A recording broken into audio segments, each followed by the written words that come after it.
Hello guys, नमस्ते, जय Hind. Guys, आज द हिंदू में एक एडिटोरियल आया था, बड़ा ही अच्छा और बड़ा ही आपके मतलब आपको बहुत नया सीखने को मिलेगा और आपकी जो है सोचने की क्षमता बहुत अलग बढ़ा देगी। तो ये बहुत अच्छा है।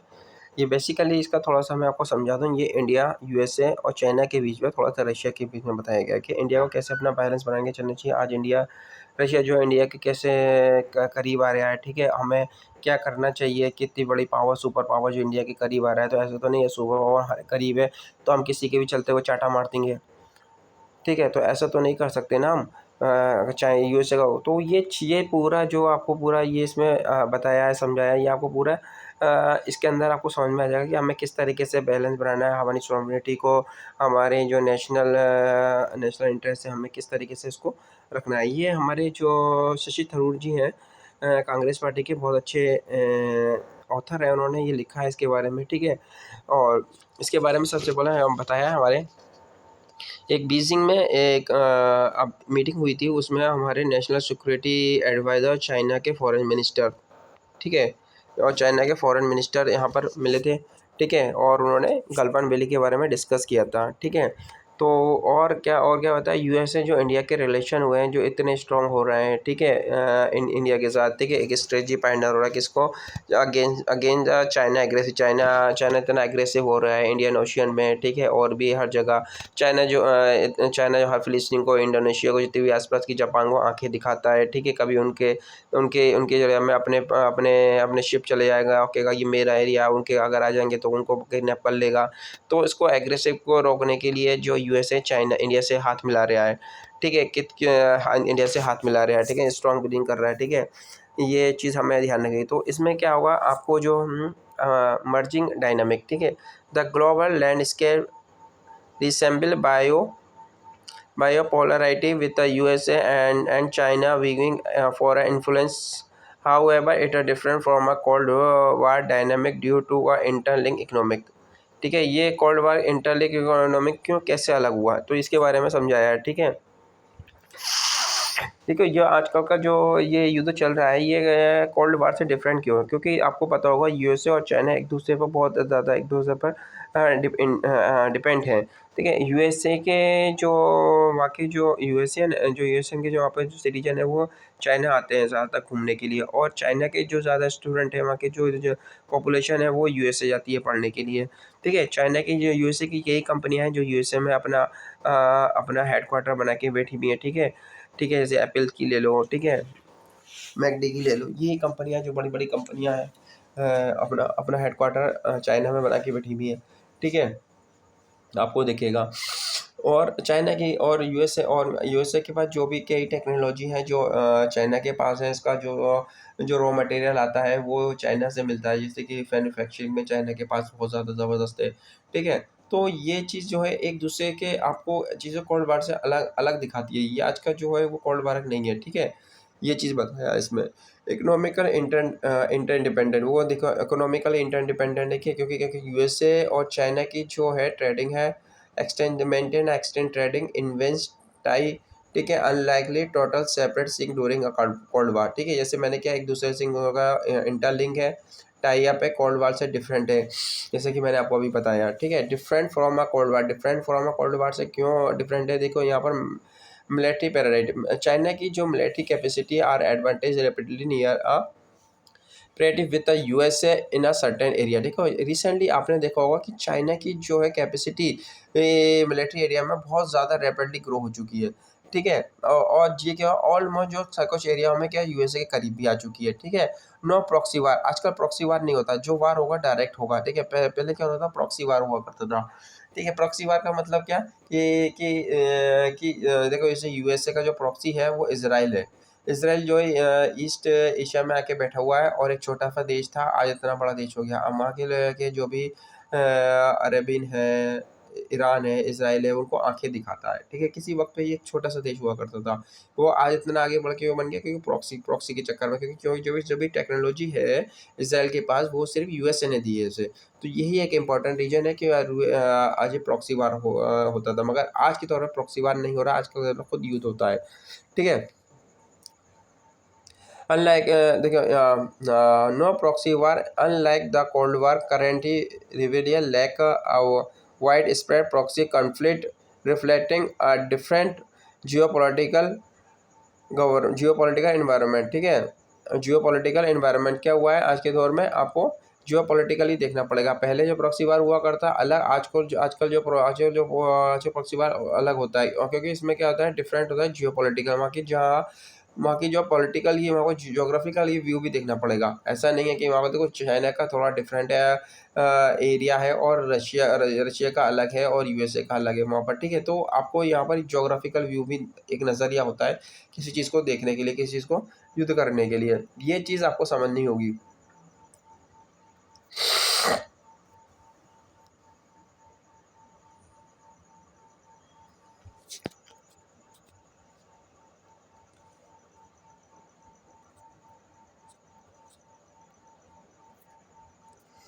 ठीक है, देखो आइडियोलॉजिकल एस्पेक्ट, आइडियोलॉजिकली देखो क्या होता है कि non ideological competition, it are really, it is not a fundamental ideological, China is a focus rather than a vendor is the focus, it's on hegemonia rather than promoting consuming। ठीक है, promoting consuming. ठीक है, तो देखो India की जो, देखो China की जो फोकस है वो बहुत ज़्यादा प्रोमोटिंग हो गई है। ठीक है, वो बहुत रिवर जो इनकी जो फंडामेंटल है, जो आइडियोलॉजी है, वो यूएसए से बहुत ज़्यादा डिफरेंट है। चाइना जहाँ कहीं भी जाता है वहाँ पर किसी चीज़ को ट्रैक में फंसा लेता है। उनको अगर किसी को कर्जा दिया, उसको कर्जा चुकाने के लिए उसको और कर्जा देता है, उसको और कर्जा देता है। ऐसे क्या होता है कि वो अपना कर्जा चुका ही नहीं पाते। एक ठीक है, हम्बो पोर्ट है चाइना के, श्रीलंका में एक पोर्ट है, उसको हम्बो पोर्ट है, जो चाइना ने उसे डेप ट्रैप में फंसा लिया। उसने 99 साल के लिए ले लिया, फिर उसको पैसे नहीं दे पाया, तो वो कह रहा और पैसा ले ले, और पैसा ले ले, तो आज देखिए वो दिवालिया हो गया। ठीक है, तो इस तरीके से चाइना अपनी पॉलिसी को बनाता है, उसकी आइडियोलॉजी बहुत डिफरेंट है। साउथ अफ्रीका में जाएगा कि वहाँ से जो रॉ मटेरियल निकाल के आ जाएगा। ठीक है, वहाँ के एनवायरनमेंट पे से कोई लेना देना नहीं, वहाँ की पॉपुलेशन से इससे कोई लेना देना नहीं, वहाँ की अनएम्प्लॉयमेंट से इससे कोई लेना देना नहीं। ठीक है, देखिए वहाँ क्या है नहीं कि वहाँ की जो लेबर भी होगी वो भी चाइना से आती है, वहाँ का वहाँ की लेबर लेता नहीं है। तो इसकी जो आइडियोलॉजी है बहुत अलग है। ये किसी चीज़ को अपने गुलाम बनाने में लगाता है, किसी चीज़ को काम करा खत्म। ठीक है, और डेमोक्रेटिक ऑटोक्रेटिक डिबेट है कि देखो ऑटोक्रेटिव देखो जो यूएसए की जो है डेमोक्रेटिव है, मगर और जो चाइना की है वह सिर्फ ऑटोक्रेटिक। देखो चाइना की थोड़ी जो है वो थोड़ी अलग है। चाइना की जो ऑटोक्रेटिक में मानी जाती है, और रशिया की प्योर प्योर डेमोक्रेटिव है। ठीक है, क्योंकि चाइना में देखो क्या होता है, एक कंट्री होती है उसमें दो लोगों को खड़ा कर दिया जाता है, आप किसी को भी चुन लो। हाँ, मगर जैसे कि हमारे यहाँ ये होता है कि बहुजन समाज पार्टी हुई, ठीक है, आम आदमी पार्टी हुई, ठीक है, कांग्रेस हुई, एनडीए हुई, बीजेपी हुई। ये क्या होता है, ये यहाँ पर हम किसी को भी चुन सकते हैं, मगर वहाँ चाइना में ऐसा कुछ नहीं है। वहाँ पर अगर आप दो एक एक एक पार्टी है, उसमें दो जो लोग खड़े होंगे, आप इसे चुनना चाहो या इसे चुनना चाहो, मगर एक ही बाप के दो बेटे खड़े हो जाते हैं। अब दोनों दोनों नाकारा निकले या दोनों ही बदमाश निकले, तो आप क्या करोगे? तो यहाँ मगर ऐसा ना यूएसए में नहीं होता। यूएसए में आप देखोगे जैसे ट्रम्प डोनाल्ड की पार्टी अलग है, ठीक है, और जो मैडम जो खड़ी हो रही हैं उनकी पार्टी अलग है। ठीक है, आप इन दोनों में देखोगे तो यहाँ पर इस तरीके से होता है, मगर यहाँ हमारे यहाँ भी अलग तरीके से होता है, मगर वहाँ नहीं होता है। ठीक है, रशिया का क्या रोल रहा है, अभी रशिया के बारे में देखा है। देखो strategically partnership, Russia is act as the significant player align more with the China through the economical weaker than both USA and China। देखो पहले क्या होता है, अभी ऐसे जो रशिया यूक्रेन का वार हुआ था उससे पहले की बात कर रहा हूँ, चाइना जो होता था छोटा भाई होता था, रशिया जो होता था बड़ा भाई होता था। आज यूक्रेन ने उसको ऐसा फंसा दिया है यूएसए ने यूक्रेन के चक्कर में, कि आज वो जो छोटा भाई बन के रह गया है। ठीक है, आज जो रशिया और चाइना की जो है वो बहुत ही सिग्निफिकेशन रोल अदा करता है। चाइना रशिया में जो इकोनॉमिक ग्रो करने में आज, और रशिया की जो है बहुत ज़्यादा वीक भी हो गई है चाइना के और यूएसए के मुकाबले देखा जाए इसकी इकोनॉमिक। ठीक है, क्योंकि वहाँ का जो है तेल बिक नहीं रहा है, सिर्फ ओनली इंडिया खरीदता है या चाइना खरीदता है। ठीक है, और कोई कंट्री खरीदती नहीं है। ठीक है, इसलिए इसी तरीके से क्या है, बहुत ज़्यादा परेशान हो रहा है। ठीक है, और आप देखोगे इंडिया का जो लेना है और ये चीज़ें करा है। ठीक है, तो इसने बताया कि influence in biopolity Russia involve complicative the USA China dynamic, creating 2.5 power world मैंने कहने का मतलब ये है कि आज के दौर में जो 2.5 पावर वर्ड मतलब बहुत अच्छा वर्ड यूज़ करा है इसने, ये वर्ड आपके काम में आ जाएगा, आप इसे नोट कर लीजिए, आपको ऐसे में 2.5 पावर वर्ड। 2.5 पावर वर्ड मतलब अगर देखा जाए ढाई, ढाई का मतलब क्या हो गया कि देखो फर्स्ट पहला नंबर पे यूएसए, दूसरे नंबर पे चाइना, और आधा जो हो गया रशिया को बोला है इसने। यहाँ के जो ऑथर हैं उन्होंने आधा 2.5 पावर रशिया को बोला, क्योंकि देखो वर्ल्ड वार जो होगा अब दो जनों के बीच में हो रहा है, बड़ा जो होता है चाइना और यूएसए, इस और रशिया का थोड़ा सा हाफ बोल दिया, क्योंकि रशिया के अंदर इकोनॉमिक उसने बहुत ज़्यादा क्राइसिस चल रहा है, वो बहुत ज़्यादा वीक हो गया है इन दोनों के मुकाबले में, ठीक है। तो ये है इंपॉर्टेंट बना रहा है, ठीक है। अब आता है India Indo Pacific focus. Indo Pacific focus में क्या करा है, देखो merging of the Indo-Pacific, the region is a certain to a USA and China strategic interest with a Indian potential serving as a counter balance, ठीक है। India को क्या करना होगा कि यूएसए और चाइना से इंटरेस्ट रखने के साथ साथ उसे काउंटर बैलेंस भी कराना पड़ेगा, ठीक है। इसका मतलब ये नहीं है कि हम यूएसए से सुपर पावर है, हम उससे अपने अपने अपने इंटरेस्ट में आके हम किसी को भी थप्पड़ मार दें, ऐसा तो नहीं हो सकता ना। हम अगर सोच रहे हैं कि हमारा यूएसए हमारा फ्रेंड है, हम किसी को भी जाके थप्पड़ मार दें, तो ऐसा नहीं होता। यूएसए को आपको समझना पड़ेगा, यूएसए हमेशा किसी का वो नहीं है, बहुत बड़ा बदमाश है ये, किसी को काउंटर करने के लिए किसी से हाथ मिला सकता है, ठीक है। किसी से काउंटर करने के लिए किसी के हाथ हाथ हाथ हाथ मिलाने में भी देर नहीं लगता, और किसी से पीछे हटाने के लिए भी देर नहीं लगता है। ये आज हमारे पास लगा है, क्योंकि क्योंकि इसको चाइना को पीछे करना है, ठीक है। कल हम आगे बढ़ेंगे तो हमारे हमारे हमारे पीछे किसी और हो सकता है पाकिस्तान को लग जाए, हो सकता है इंडोनेशिया के पीछे लग जाए, ठीक है। तो वो किसी का वो नहीं है, सगा नहीं है किसी का, वो बहुत बदमाश है, वो सिर्फ अपना ही प्रॉफिट करता है, अपने ही अपना अपना दिखता है कि मेरा प्रॉफिट कहाँ है, मैं उसी उसी उसी उसी पर मैं अपना वो करूँ। तो ये नहीं चाहता है कि वो मेरा दोस्त बने या मेरे से कोई आगे निकले, ठीक है। स्ट्रेटजी अलायंस हमारे यूएसए से स्ट्रेटजी क्वाड हुआ। इंडो पैसिफिक में आज हम देख रहे हैं क्वाड क्वाड में आपकी 4 कंट्री आती हैं, USA, India, Japan and Australia, और एक और है अकू। यूएसए हो गया, यूके हो गया और ऑस्ट्रेलिया हो गया, ये 3 कंट्री हो गई, ठीक है। इनका indication shifting alliance focus on the free Indo Pacific, ठीक है। इन जो कंट्री है इनका जो मेन फोकस है फ्री ट्रेड होए, कहाँ पर होए, इंडो पैसिफिक में, ठीक है। इनका सबसे इंपॉर्टेंट रोल ये था, क्योंकि चाइना जो है बहुत ज़्यादा एग्रेसिव हो रहा है इंडो पैसिफिक में, कभी ताइवान को आके दिखाता है, कभी इंडोनेशिया को, कभी फिलिपींस को, इन लोगों को आके दिखाता है, कभी हमें हमारे ही देश में हमसे ही कहता है कि एक्सचेंज कर लो, अरुणाचल प्रदेश हमें दे दो, हम आपको वो दे देते हैं, ठीक है। तो इस तरीके से जो 1962 में जो उसने हथियाया है, ठीक है। तो वो आप एक्सचेंज करता है, वहाँ के लोगों को से बोलता है कि तुम इंडियन नहीं हो, हमारे देश को तुम बिना वीज़े के यहाँ पर आ सकते हो, ठीक है। अभी एक गेम हुआ था चाइना के अंदर, तो चाइना में वहाँ पर लाने से मना कर दिया कि ये अरुणाचल प्रदेश के हमारे लोग हैं, हम इनको वीज़ा नहीं देंगे, इंडिया का वीज़ा नहीं देंगे, ये नहीं देंगे, और उन्होंने वहाँ से कैंसिल कर दिया। तो हमें तो इस तरीके से जो हरकतें दिखा रहा है चाइना में, हमें इसको ध्यान में रखते हुए हमें इंडिया को जो है चाइना के, पाकिस्तान से, यूएसए से मिलना पड़ रहा है, हमें ये क्वाड करना पड़ रहा है, हमें ये करना पड़ रहा है, उनसे जाके कई मिलिट्री एक्सरसाइज करनी पड़ रही है, ठीक है।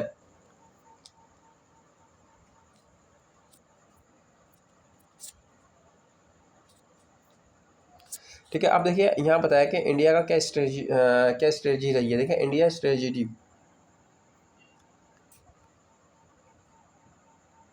इंडिया स्ट्रेटजी पोजीशन, इंडिया को क्या करना है, देखो नेगोशिएशन विद द चैलेंजेस, ठीक है। बहुत ज़्यादा चैलेंजेस है, इंडिया मस्ट बी मैनेज इस relation with the USA and China carefully.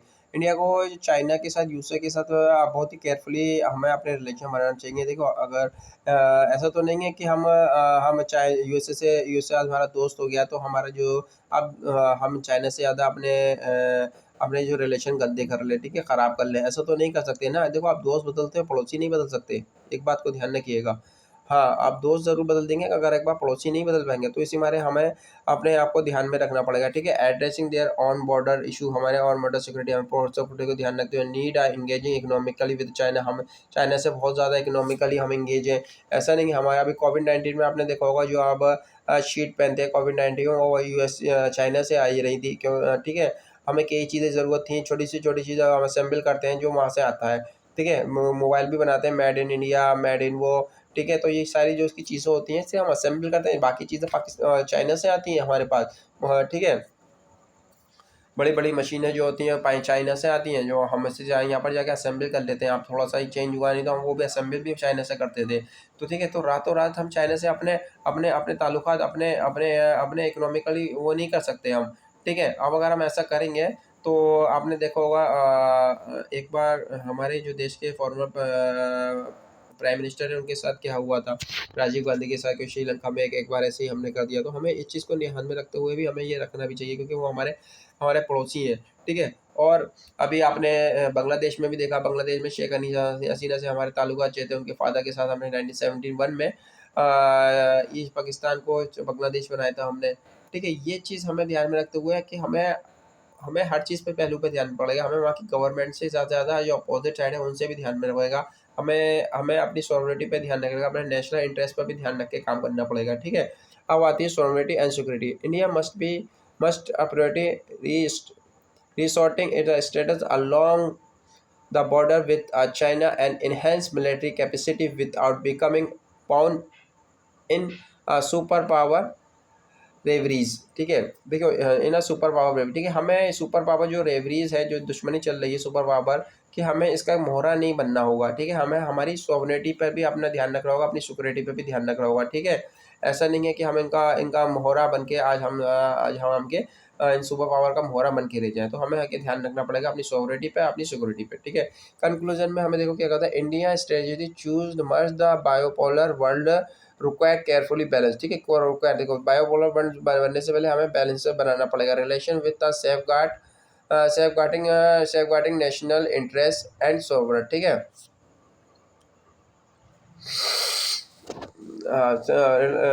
Safe guarding national interest and sovereignty. हमें अपने जो अपने हमारे जो सेफ गार्ड है नेशनल और इंटरनेशनल जो है सोवरेनिटी होगी, हमें उस पर ध्यान देखना पड़ेगा। ठीक है,